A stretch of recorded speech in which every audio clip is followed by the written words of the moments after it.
سلطان کربلا کو ہمارا سلام ہو۔ جو عاشوراء کے دن کسی یتیم کے سر پر ہاتھ پھیرتا ہے تو اللہ رب العزت اس یتیم کے سر کے ہر بال کے بدلے میں ایک ایک درجہ اسے جنت میں عطا فرماتا ہے۔ کیا شان ہے اسلام کی، بانی اسلام کی۔ یتیم کے سر پر صرف ہاتھ پھیرنے کی فضیلت ہے، تو اس سے یہ ہرگز نہ سمجھے کہ صرف یتیم کو بلا کر اس کے سر پر ہاتھ پھیر دے۔ اس کا مطلب یہ ہے کہ اس یتیم کی دستگیری کرے۔ 10 محرم الحرام کو ہم یہ سمجھتے ہیں کہ 10 محرم الحرام کو جو عظمت جو فضیلت ہے وہ حضرت امام حسین کی شہادت کی وجہ سے ہے، ایسا قطعی نہیں ہے۔ البتہ 10 محرم الحرام کی فضیلت پہلے سے سابق انبیاء سے طے شدہ ہے۔ اللہ رب العزت نے بھی نواز رسول امام علی مقام امام حسین کی شہادت کے لیے 10 محرم الحرام کا انتخاب فرمایا۔ اب جو لوگ 10 محرم الحرام کو کوئی اپنے گال پیٹتا ہے، کوئی اپنے سینے پر مارتا ہے، کوئی غم کے مارے اپنے کپڑوں کو چاک کر دیتا ہے، جاہلوں کی طرح چیخنا چلانا کرتا ہے، اس کے بارے میں اسلام کیا فرماتا ہے؟ للہ رب العالمین والصلاة والسلام على سيد الأنبياء والمرسلين وعلى آله وأصحابه الأكرمين أجمعين، أما بعد، فقد قال الله تبارك وتعالى في القرآن المجيد والفرقان الحميد: أعوذ بالله من الشيطان الرجيم، بسم الله الرحمن الرحيم. إن عدة الشهور عند الله 12 شهرا في كتاب الله يوم خلق السماوات والأرض منها 4 حرم ذلك الدين القيم فلا تظلموا فيهن أنفسكم. فقد قال رسول الله صلى الله عليه وسلم في عزمة يوم عاشوراء: صوموا يوم عاشوراء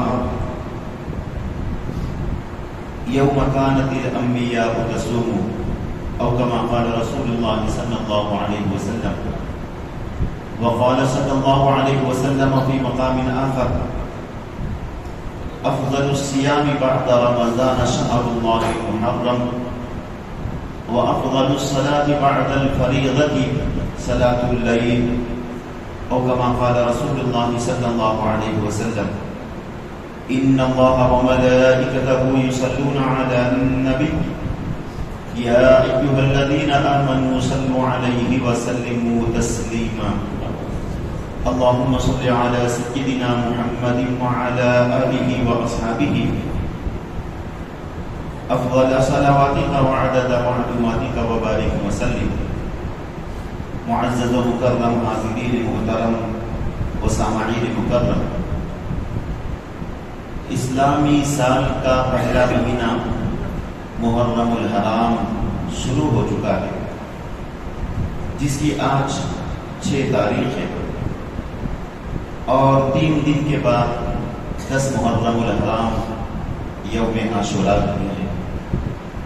اسی کی مناسبت سے آج ماہ محرم الحرام کی فضیلت، یوم عاشوراء کی اہمیت، فضیلت قرآن کریم اور احادیث مبارکہ کی روشنی میں، اور ماہ محرم الحرام میں مسلمانوں کو کون سے کام کرنی چاہیے اور کن کاموں سے اجتناب کرنا چاہیے، اس کے متعلق آج ہم گفتگو کریں گے۔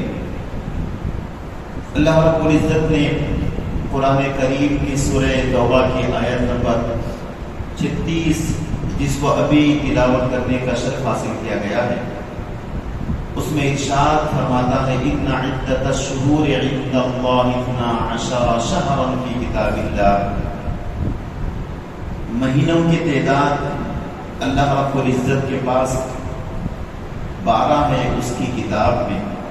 یوم خلق السماوات والارض، اس دن سے مہینوں کی تعداد 12 ہے جبکہ اللہ رب العزت نے آسمان و زمین کو پیدا فرمایا۔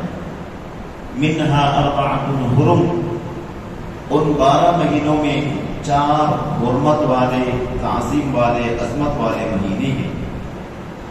ذالک الدین القیم، یہی مضبوط اور صحیح طریقہ ہے۔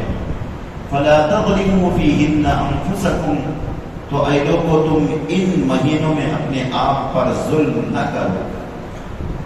قرآن کریم کے رو سے اللہ رب العزت نے اہل ایمان کو یہ بتا دیا کہ جب سے کائنات بنی ہے اس وقت سے اللہ رب العزت نے مہینوں کی تعداد 12 مقرر فرما دی ہے۔ اب اس میں کچھ کمی اور زیادتی نہیں ہو سکتی۔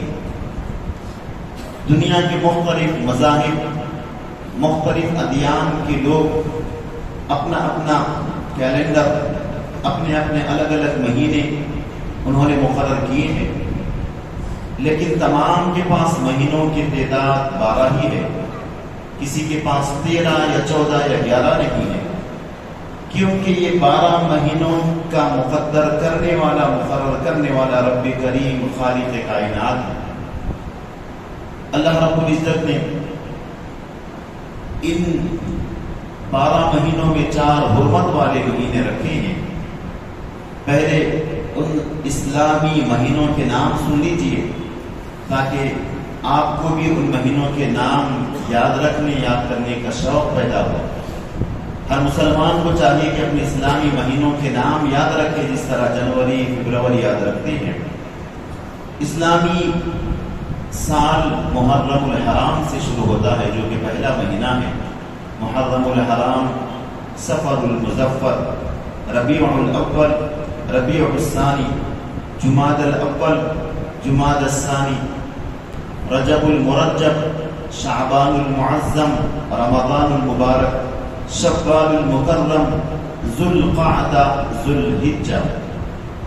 ذو الحجہ پر اسلامی سال کا اختتام ہوتا ہے اور محرم الحرام سے نئے سال کا آغاز ہوتا ہے۔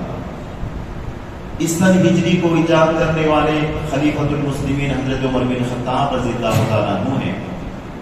آپ نے دیکھا کہ مسلمانوں کی عظیم سلطنت ہے، لیکن اس کے باوجود وہ تاریخ، مہینے اور سن کے اعتبار سے دوسری قوموں پر منحصر ہے، تو آپ نے صحابہ کرام سے مشورہ کر کے ہجرت سے اسلامی سن ہجری کا آغاز فرمایا۔ اللہ کے حبیب صلی اللہ علیہ وسلم جب مکہ مکرمہ سے مدینہ طیبہ کی جانب ہجرت کر رہے تھے، ذو الحجہ کے آخری ایام چل رہے تھے، محرم کا آغاز ہونے والا تھا۔ جب محرم کا آغاز ہونے والا تھا تو آپ مدینہ طیبہ پہنچ گئے۔ اسی لیے ماہ محرم الحرام سے اسلامی مہینے کا آغاز فرمایا اور اس کی بنیاد اسلامی تاریخ کے رسول اللہ صلی اللہ علیہ وسلم کی ہجرت پر رکھی۔ اللہ رب العزت نے ان 12 مہینوں میں 4 مہینے حرمت والے رکھے ہیں۔ حرمت والے مہینے یہ ہیں ذو القعدہ، ذو الحجہ، محرم، اور ایک مہینہ الگ سے آتا ہے رجب المرجب۔ حرمت کے معنی ہیں لائق تعظیم مہینے، ادب والے مہینے، مقدس مہینے، اور ایک حرمت کے معنی ہیں اس میں لڑائی کرنا، جھگڑا کرنا، قتل و غارت گیری کرنا حرام ہے۔ تو یہ 4 مہینے اسلام کے آنے سے پہلے جاہلیت کے دور میں عرب کے جاہل لوگ بھی اس کا ادب احترام کیا کرتے تھے۔ ان مہینوں میں لڑائی جھگڑا نہیں کرتے، کسی سے قتل و غارت گیری قتال نہیں کرتے، حتیٰ کہ جب یہ 4 مہینے آ جاتے تو وہ اپنی تلواروں، اپنے ہتھیاروں کو اندر رکھ دیتے، حتیٰ کہ اپنے باپ کے قاتل سے بھی وہ بغل گیر ہوتے، اس سے گلے ملتے۔ اسی تعظیم و تکریم کو اسلام نے زندہ رکھا، اور ان 4 مہینوں میں پہلا مہینہ محرم الحرام ہے۔ محرم کے معنی حرام کرنے والا، محرم کے معنی قابل تعظیم، محرم کے معنی قابل احترام۔ تو جس طرح اللہ رب العزت نے چند مخصوص مہینوں، مخصوص راتوں اور مخصوص دنوں کو فضیلت اور بزرگی عطا فرمائی ہے، اسی طرح اللہ رب العزت نے ان 4 مہینوں میں کو بھی فضیلت اور بزرگی عطا فرمائی ہے۔ ان میں سے ایک مہینہ محرم الحرام ہے۔ حضور صلی اللہ علیہ وسلم نے ارشاد فرمایا افضل الصیام بعد رمضان شہر اللہ المحرم، کہ لوگوں ماہ رمضان کے روزوں کے بعد سب سے افضل ترین روزے اللہ کے مہینے محرم الحرام کے، وافضل الصلاۃ بعد صلاۃ الفریضہ، اور فرض نمازوں کے بعد بہترین اور افضل نماز صلاۃ اللیل، رات کی تہجد کی نماز ہے۔ محرم الحرام یہ حرمت والا مہینہ، اس میں اہل ایمان کو کن کاموں کے انجام دینے کا حکم اسلام اور بانی اسلام نے دیا ہے، اور کن کاموں سے رکنے کا حکم اللہ کے حبیب علیہ السلام نے دیا ہے۔ احادیث مبارکہ کی روشنی میں ہم سماعت کرنے کی کوشش کریں گے۔ چونکہ احادیث مبارکہ عربی زبان میں ہیں، ان احادیث کو یاد بھی کیا جا سکتا ہے، یاد کیے بھی ہیں، لیکن الفاظ کی الٹ پھیر اگر ہوگی تو رسول اللہ صلی اللہ علیہ وسلم کی جانب ہم جھوٹی بات کو منسوخ کرنے کی مترادف ہوگی۔ تو ماہ محرم الحرام میں کون سے کام کرنے ہیں، تفصیل کے ساتھ مختلف بزرگوں نے، محدثین نے اپنی اپنی کتابوں میں لکھا ہے۔ خاص طور پر سید الاولیاء حضرت سیدنا شیخ عبد القادر جیلانی غوث اعظم رضی اللہ تعالیٰ عنہ نے اپنی کتاب غنیۃ الطالبین میں بڑی تفصیل کے ساتھ ماہ محرم الحرام کی فضیلت، عظمت، اس کی شان اور اس کے اندر کون سے کام کرنی چاہیے، احادیث مبارکہ کے روشنی میں آپ نے لکھا ہے۔ بعض احادیث بخاری اور مسلم میں بھی ہے، بعض احادیث مبارکہ جامع ترمذی میں بھی ہے، بعض احادیث مبارکہ جامع صغیر میں بھی ہے۔ اس طرح حدیث کی مختلف کتابوں میں محرم الحرام میں کون سے کام کرنے چاہیے، اس سے کیا فائدے حاصل ہوتے ہیں، ہمیں احادیث مبارکہ میں ملتے ہیں۔ پہلا کام ماہ محرم الحرام میں کون سا کرنا چاہیے؟ حدیث مبارکہ میں اللہ کے حبیب علیہ السلام نے ارشاد فرمایا کہ محرم کی 10 تاریخ، جسے ہم یوم عاشورہ کہتے ہیں، اس دن کو عاشورہ اس لیے کہا جاتا ہے، یہ عشر سے بنا ہے، عشر کے معنی 10، کیونکہ محرم کی 10 تاریخ ہوتی ہے، اسی لیے اسے عاشورہ کہا گیا ہے۔ بعض محدثین کرام نے فرمایا ہے کہ اللہ رب العزت نے سال میں 10 دنوں کو فضیلت اور بزرگی عطا فرمائی ہے، جیسے یوم عرفہ ہے، یوم عید ہے، عید الاضحیٰ ہے، عید الفطر ہے۔ ان میں سے 10واں دن جو فضیلت والا ہے وہ محرم الحرام کی 10 تاریخ ہے، اسی لیے اسے عاشورہ کہا گیا ہے۔ اور بعض محدثین کرام نے فرمایا کہ اللہ رب العزت نے بڑے بڑے انبیاء کرام کو بڑی بڑی شانیں اور عظمتیں عطا فرمائی ہیں، اور محرم کی 10 تاریخ کو اللہ رب العزت نے بڑے بڑے کام انجام دیے ہیں، اسی لیے اس دن کو عاشورہ کہا جاتا ہے۔ اگر اس کی لسٹ گنائی جائے تو تخلیق کائنات سے لے کر حضرت سیدنا امام حسین تک بڑے بڑے کام جو انجام ہوئے وہ محرم کی 10 تاریخ کی۔ حدیث مبارکہ میں آتا ہے کہ اللہ رب العزت نے محرم کی 10 تاریخ کو زمین و آسمان پیدا فرمائے، محرم ہی کی 10 تاریخ کو لوح و قلم بنایا، محرم ہی کی 10 تاریخ کو اللہ رب العزت کی جنت کی تخلیق فرمائی، 10 محرم الحرام کو حضرت آدم علیہ السلام کی تخلیق ہوئی، 10 محرم الحرام کو حضرت آدم علیہ السلام کی اللہ رب العزت نے توبہ قبول فرمائی، نار نمرود سے حضرت ابراہیم علیہ السلام کو اللہ رب العزت نے حفاظت کے ساتھ بچا لیا، وہ محرم کی 10 تاریخ تھی۔ حضرت موسیٰ علیہ السلام قوم بنی اسرائیل کو دریا سے پار کروا دیا اور فرعون اس کے لشکر کو دریا میں غرق کروا دیا، وہ محرم کی 10 تاریخ تھی۔ حضرت یوسف علیہ السلام کنویں سے باہر آئے تو محرم کی 10 تاریخ تھی۔ اسی طرح بہت سارے انبیاء کرام کے ساتھ اللہ رب العزت نے اعزاز و اکرام کا معاملہ فرمایا۔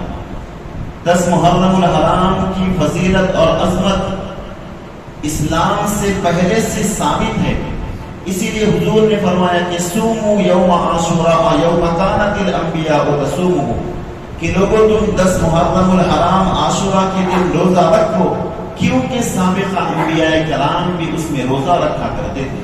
اس حدیث مبارکہ سے معلوم ہوتا ہے کہ اسلام سے پہلے بھی جتنے انبیاء کرام آئے ہیں، خاص طور پر بنی اسرائیل میں حضرت ابراہیم علیہ السلام کے زمانے سے 10 محرم الحرام بڑی احترام والا، عظمت والا، شان والا دن مانا جاتا ہے، اسی لیے یہود بھی اور نصرانی بھی سے عظمت والا اور شان والا مہینہ سمجھتے بھی ہیں اور ان کے پاس کتابوں میں بھی ہے۔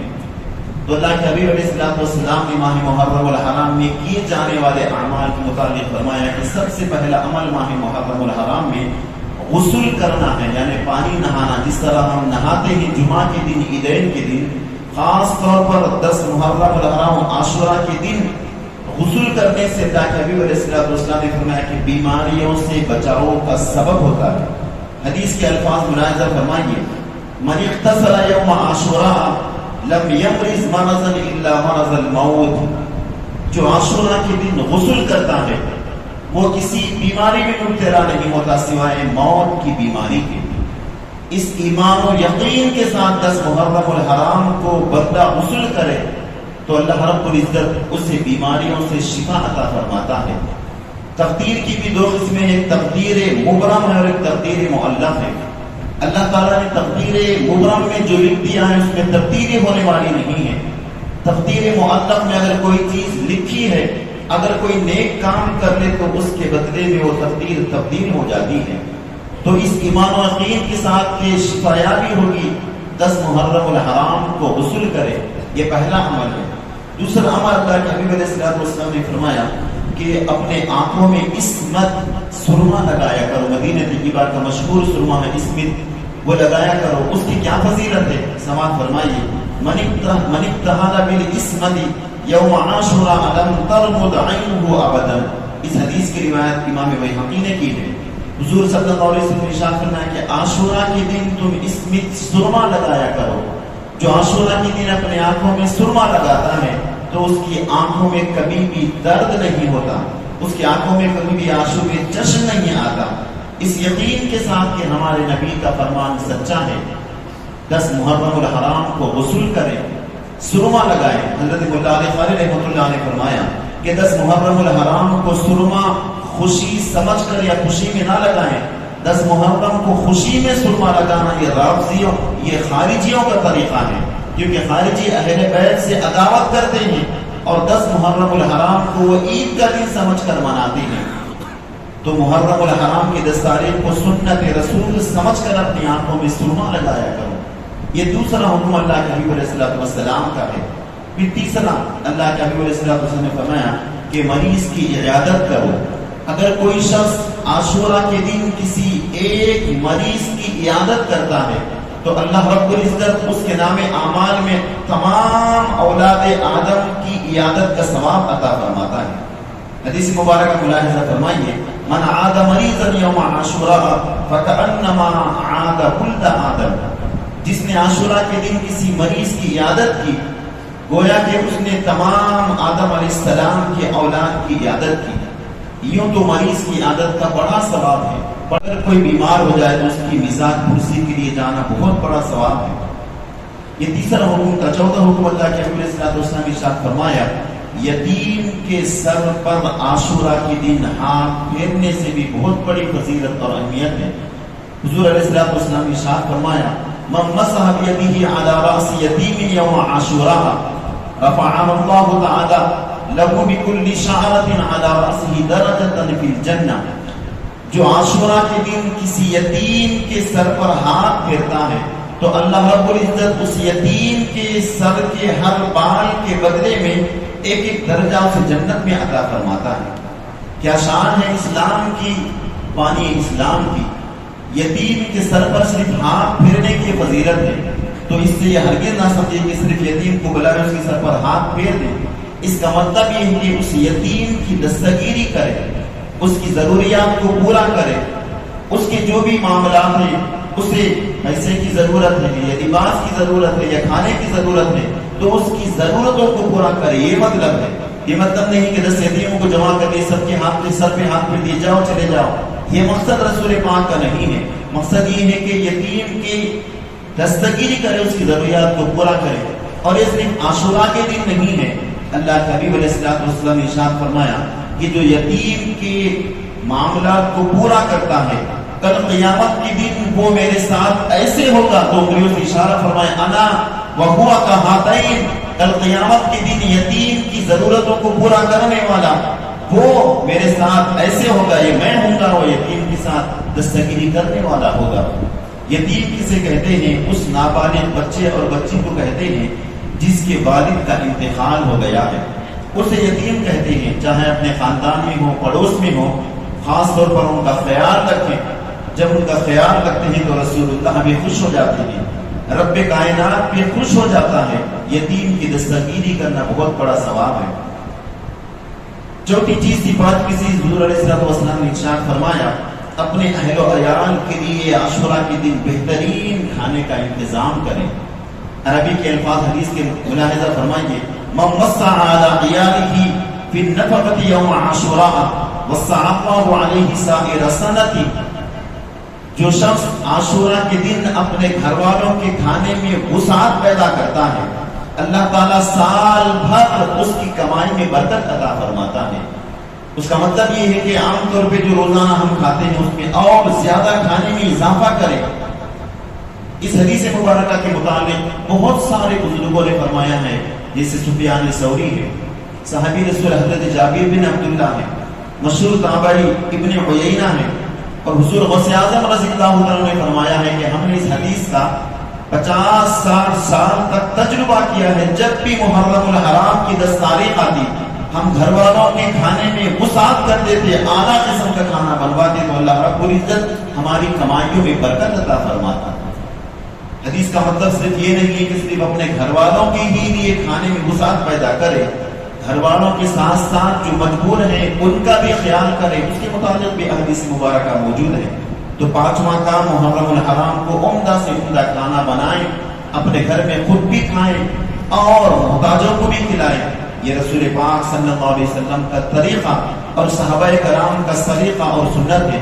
6واں کام جو ماہ محرم الحرام میں کرنا ہے، اللہ کے حبیب علیہ السلام نے ارشاد فرمایا بندے کو چاہیے کہ اپنی گناہوں، اپنی معصیتوں سے 10 محرم الحرام کو اللہ رب العزت کی بارگاہ میں مغفرت طلب کرے۔ وہ دن دعاؤں کی قبولیت کا ہے۔ حدیث مبارکہ میں اللہ کے حبیب علیہ السلام نے ارشاد فرمایا، حضرت موسیٰ علیہ السلام کی جانب وحی بھیجی اور حکم دیا کہ یا موسیٰ مر قومک ان یتوبوا الی فی عشر المحرم فاذا کان فی اليوم العاشر فلیخرجوا الی اغفر لهم۔ جامع صغیر کی شرح فتح القدیر کی یہ روایت ہے۔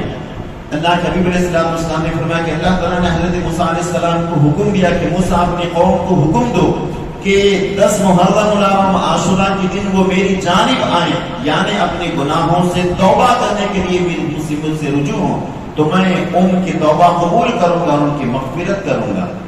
تو توبہ کی قبولیت کا دن 10 محرم الحرام یوم عاشورہ کا ہے۔ 7واں کام جو کرنا ہے، حضور پاک صلی اللہ علیہ وسلم نے ارشاد فرمایا کہ یوم عاشورہ کے روزے کی بہت بڑی فضیلت ہے۔ بہت ساری حدیثیں عاشورہ کے روزے کے متعلق ثابت ہے، سنتوں سے، بخاری شریف میں بھی ہے، مسلم میں بھی ہے، دیگر تمام کتابوں میں اللہ کے حبیب علیہ السلام نے ارشاد فرمایا کہ تم عاشورہ کا روزہ رکھا کرو، کیونکہ عاشورہ کے دن اللہ کے انبیاء کرام روزہ رکھا کرتے تھے۔ حضور علیہ السلام نے ارشاد فرمایا کہ ماہ رمضان کے بعد بہترین روزے اللہ کے مہینے محرم الحرام کے۔ حضرت سیدنا غوث اعظم رضی اللہ تعالیٰ عنہ حجت الطالبین میں حدیث بیان کرتے ہیں، جو عاشورہ کے دن روزہ رکھتا ہے اس کے نام اعمال میں اللہ رب العزت 1000 فرشتوں، 1000 شہیدوں اور 1000 حج اور عمرہ کرنے والے کا ثواب عطا فرماتا ہے۔ بخاری اور مسلم کی حدیث میں اللہ کے حبیب علیہ السلام نے ارشاد فرمایا کہ جو عاشورہ کا روزہ رکھتا ہے اللہ تعالیٰ 1 سال کے اعمال کا، 1 سال کے روزوں کا ثواب عطا فرماتا ہے۔ اور امام مسلم نے اپنی صحیح میں حدیث کو روایت کیا ہے کہ حضور نے فرمایا کہ جو عاشورہ کا روزہ رکھتا ہے اللہ رب العزت اس کے 1 سال کے گناہوں کا کفارہ اس روزے کو بنا دیتا ہے۔ عاشورہ کا ایک روزہ 1 سال کے گناہوں کا کفارہ بن جاتا ہے۔ حضور علیہ السلام جب ہجرت کر کے مدینہ طیبہ آئے تو 10 محرم الحرام کو دیکھا کہ یہودی لوگ روزہ رہتے ہیں، تو یہودیوں کو بلا کر حضور نے پوچھا کہ تم 10 محرم الحرام کو کیوں روزہ رکھتے ہو؟ حالانکہ حضور کو معلوم ہے کہ اس کی وجہ سبب کیا ہے، کیونکہ یہ بھی نبی برحق ہیں اور تمام نبیوں کے سردار و امام ہیں۔ اپنی امت کو بتانے کے لیے پوچھا یہودیوں سے کہ تم روزہ کیوں رہتے ہو؟ تو انہوں نے کہا کہ 10 محرم الحرام کو اللہ رب العزت نے قوم بنی اسرائیل کو نجات عطا فرمائی اور فرعون کو دریا میں غرق کر دیا، اس خوشی میں ہم یوم فرحت مناتے ہوئے روزہ رکھتے ہیں۔ حضور نے اپنی امت کو خطاب کر کے فرمایا نحن احق و اولا بموسیٰ منکم، کہ اے یہودیوں موسیٰ علیہ السلام کی اتباع اور ان کی محبت میں ہم تم سے زیادہ اتباع کرنے والے ہیں۔ پھر اپنی امت کو حکم دیا کہ سوموا یوم عاشوراء، تم یوم عاشوراء کا روزہ رکھا کرو۔ صحابہ کرام نے عرض کیا کہ یا رسول اللہ آپ ہمیں روزہ رکھنے کا حکم دے رہے ہیں اور وہ بھی یہودیوں کی پیروی میں، تو حضور نے فرمایا کہ اگر آئندہ سال تک بقید حیات رہا تو 9 اور 10 2 دن کے روزے رکھوں گا۔ اپنی امت کو حکم دیا کہ صرف ایک دن محرم کی 10 تاریخ کا روزہ نہ رکھو بلکہ 9 تاریخ کو بھی روزہ رکھ لیا کرو تاکہ یہودیوں کی مخالفت ہو۔ تو یہودیوں کی مخالفت میں صرف محرم کی 10 تاریخ کے ایک روزہ رکھنے کو حضور نے منع فرمایا ہے، اس کے ساتھ 9 کا یا 10 یا 11 کا روزے کو شامل کر لیتا کہ یہودیوں کی مخالفت ہو۔ حدیث مبارکہ سے کیا معلوم ہوا کہ یہودیوں کی عبادت میں بھی اللہ کے حبیب نے پیروی کو پسند نہیں فرمائی، حالانکہ روزہ عبادت ہے، خدا کے لیے کیا جاتا ہے، تو وہ عبادت جو خدا کے لیے کی جاتی ہے، گرچہ یہودی بھی اہل کتاب ہے، ان کی اتباع کو اللہ کے حبیب نے گوارا نہیں کیا۔ اب امت کے نوجوانوں کو سوچنا چاہیے، جو لباس میں، جو اپنے بال میں، جو اپنے رہن سہن میں، جو اپنی چال ڈھال میں مغربی تہذیب یورپی کلچر یہودیوں کو اپنا رہے ہیں، وہ کل قیامت کے دن اللہ کے حبیب علیہ السلام کو کیا منہ بتائیں گے؟ عبادت میں جب ان کی مشابہت قبول نہیں ہے تو لباس میں، بالوں میں اور چال ڈھال میں ان کی اطاعت اور ان کی پیروی ہرگز اللہ کے حبیب علیہ السلام کو قبول نہیں ہے اور نہ اسلام کو قبول ہے۔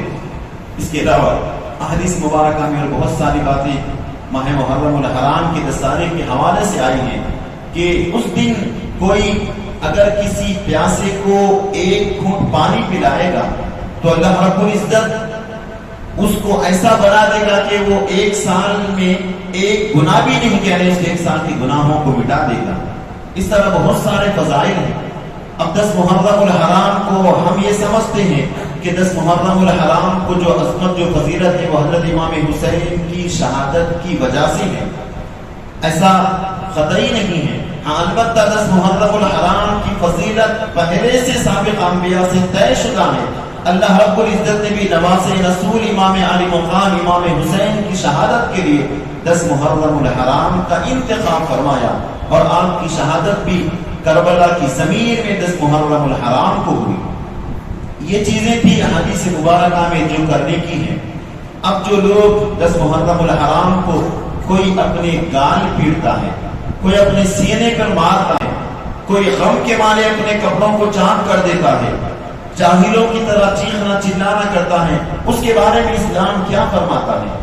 بخاری اور مسلم کی حدیث ہے، نبی علیہ السلام نے ارشاد فرمایا من لطم الخدود وضرب الصدور وشق الجیوب فلیس منا، جو شخص اپنے گالوں کو مارے، جو شخص اپنے سینے پر مارے، جو غم کے عالم میں اپنی گریبان کو چاک کر دے، فلیس منا، وہ شخص ہم میں سے نہیں ہے۔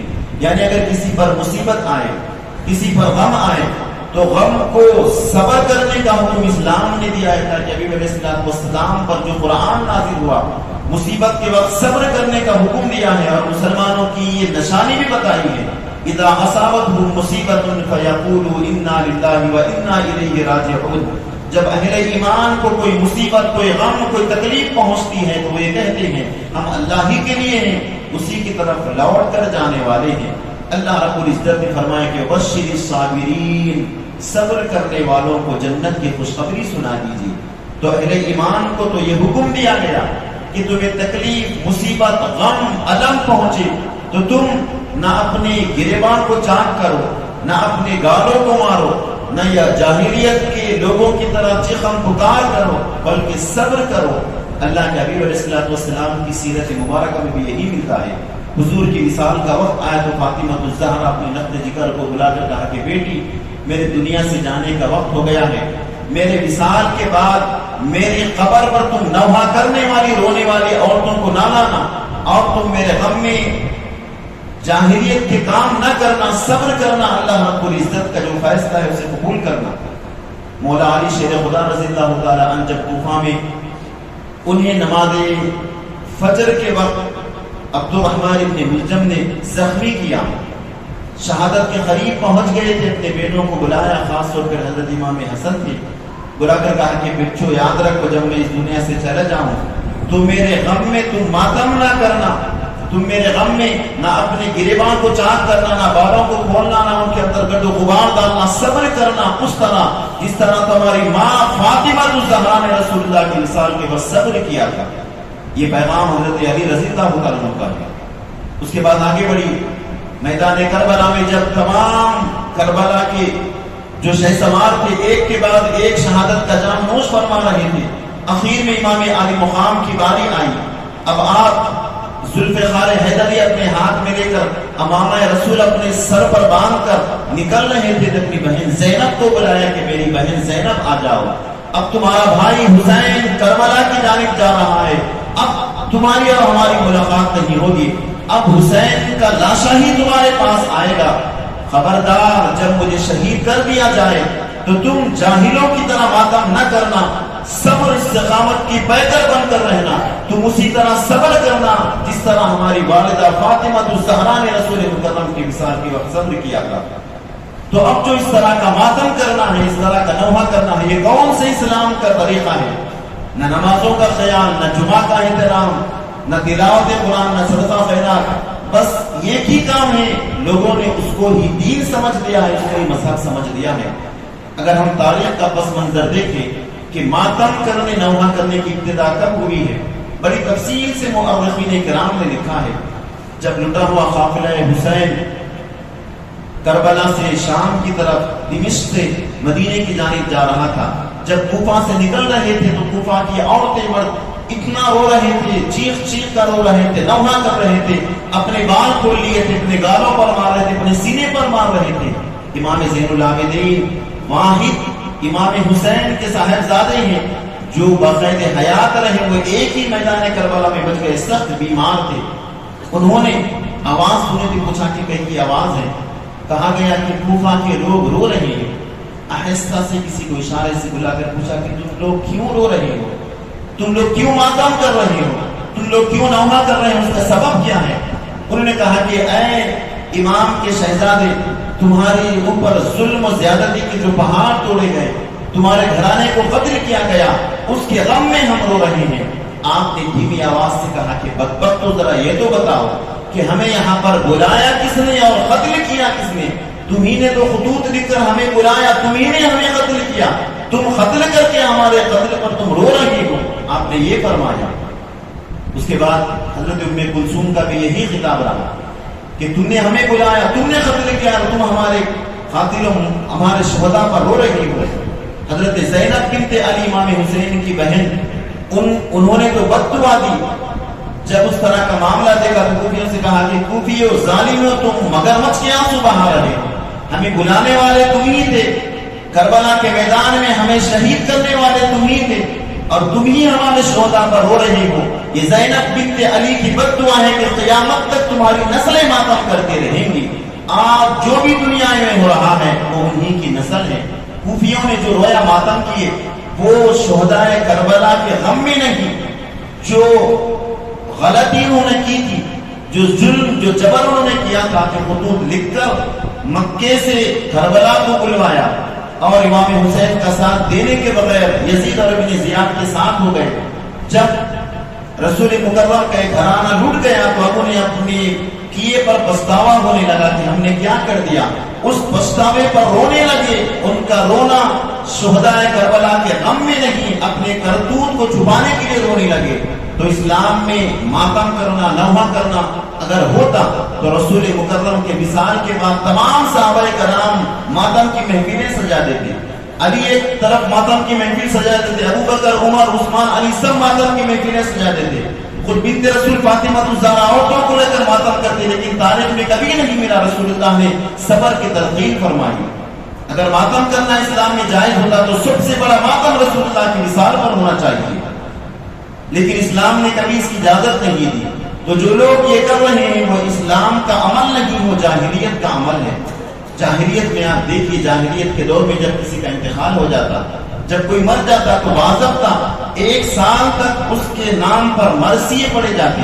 عربی پوئٹری آپ دیکھیے، عربی پوئٹری میں مرثیہ ایک باضابطہ فن ہے. کسی کی موت پر اس کی باتوں کو پیش کر کے ایسے غمزدہ اشعار اس کی یاد میں بنائے جاتے کہ بنانے گھر والے بھی روتے، دوسرے بھی روتے. 1 سال تک یہی معاملہ ہوتا. ایک مثال آپ کے سامنے پیش کرتا ہوں. حضرت خنسا جو کہ بڑی فصاحت و بلاغت والی شاعرہ تھی، ابھی اسلام قبول نہیں کیا تھا. ایک لڑائی میں ان کے بھائی مر گئے. انہیں جب علم ہوا کہ تمہارے بھائی مر گئے ہیں تو اتنا روئی اپنے بھائی کے غم میں، ایسے دردناک اشعار انہوں نے لکھے کہ آج بھی عربی کی فصاحت و بلاغت میں مرثیہ کا جب ٹائٹل آتا ہے، جیسے غزل ہے اس طرح مرثیہ بھی ایک فن ہے. مرثیہ کے فن میں سب سے پہلے نمبر پر خنسا کو رکھا گیا ہے. ایسے دردناک اشعار ان کے اپنے بھائی کے نام پر اتنا روئے، روتے روتے ان کی بینائی چلے گئے، اندھے ہو گئے. لیکن جب اسلام کی روشنی ان کے دل میں گھر کر گئی، جب جنگ قادسیہ ایرانیوں کے خلاف جنگ کا موقع آیا، تقریباً لاکھوں کی اس سے زیادہ تعداد ایرانیوں کی تھی، 12 یا 22 ہزار کا لشکر مسلمانوں کا تھا. لشکر نکل رہا تھا تو یہ نابینا تھی، اپنے 3 بیٹوں کو لے کر قائد اسلام کے پاس آئی. لشکر اسلام کے سپہ سالار کے پاس آ کر کہا کہ میں خنسا رسول اللہ کی باندی ہوں، اسلام کی ماننے والی ہوں، میں نے اسلام قبول کیا ہے. میری چاہت ہے کہ اسلام کی سربلندی کے لیے میرے یہ 3 بیٹوں کو قبول کرے. میری خوشی ہوگی اگر یہ میرے 3 بیٹے شہید ہو جائیں. جنگ ختم ہوئی، 3 دن تک گھماسان کی لڑائی لگی، بہت سارے صحابہ بھی شہید ہوئے اور ایرانی اپنی میدان کو چھوڑ کر بھاگ گئے. فتح و کامیابی کے ساتھ جب مسلمان لوٹ رہے تھے، انہیں خبر ملی گئی، کسی نے اطلاع دی کہ محترمہ تمہارے تینوں کے تینوں بیٹے شہید کر دیے گئے ہیں. لیکن وہ خاتون جو مرثیہ خانے میں مشہور تھی، زبان سے ایک لفظ نہیں نکالا، بس کہا کہ انا للہ و انا الیہ راجعون. لوگوں سے کہا کہ مجھے میرے بیٹوں کے لاشوں کے پاس لے کر چلو. کہا کہ تم تو اندھی ہو، دیکھ نہیں سکتی. میں نے جتنا کہا ہے کہو. جب اس کے 3 بیٹوں کے لاشیں سامنے رکھ دی گئے، انہوں نے کہا کہ میرے بیٹوں کی لاشوں کو الٹ دو. ان کی لاشوں کو الٹ دیا گیا. ان کی پیٹوں پر ہاتھ پھیری، کسی کی پیٹ پر زخم نہیں تھا. اس کے بعد اللہ کی بارگاہ میں دعا کی، اللہم تقبل حاضر وصیت، پروردگار میرے ان بیٹوں کی شہادت اپنی بارگاہ میں قبول فرما. میرے بیٹوں نے میری وصیت پر عمل کیا. میں جب نکل رہے تھے تو وصیت کی کہ بیٹے مجاہد کی طرح سینے پر زخم کھانا، اگر تمہاری پشتوں پر ایک زخم بھی آیا تو میں تمہارا دودھ معاف نہیں کروں گی. میرے بیٹوں نے میرے ساتھ وفاداری کی اور کسی کی پیٹھ پر ایک زخم بھی نہیں ہے. مرثیہ خانے کے مشہور وہ خاتون، جب اس کے 3 بیٹے جنگ میں شہید ہو گئے تو کوئی مرثیہ، کوئی ماتم نہیں کی، اللہ کا شکر ادا کیا. شہادت بہت بڑا مرتبہ ہے دوستو، معمولی مرتبہ نہیں ہے. جو اللہ کے راستے میں شہید ہوتے ہیں وہ زندہ ہیں، مردہ نہیں ہیں. ماتم مردوں کا کیا جاتا ہے، زندوں کی یاد منائی جاتی ہے. اسی لیے کسی شاعر نے کہا ہے، غم وہ کریں جو منکر ہو حیات شہداء کی، ہم زندہ جاوید کا ماتم نہیں کرتے. اللہ رب العزت کی بارگاہ میں دعا ہے کہ رب کریم ہم سب کو صراط مستقیم پر چلنے کی توفیق عطا فرمائے. ہمیں اسلام اور بانی اسلام کی صحیح تعلیمات سے روشناس فرمائے. ماہ محرم الحرام کا احترام کرنے اور عاشوراء کا روزہ رکھنے کی ہمیں توفیق عطا فرمائے. امام حسین کا تذکرہ کرنے، اہل بیت مصطفیٰ شہداء کربلا کا تذکرہ کرنے کی ہمیں توفیق عطا فرمائے. وصلی اللہ تعالی علی خیر خلقہ محمد.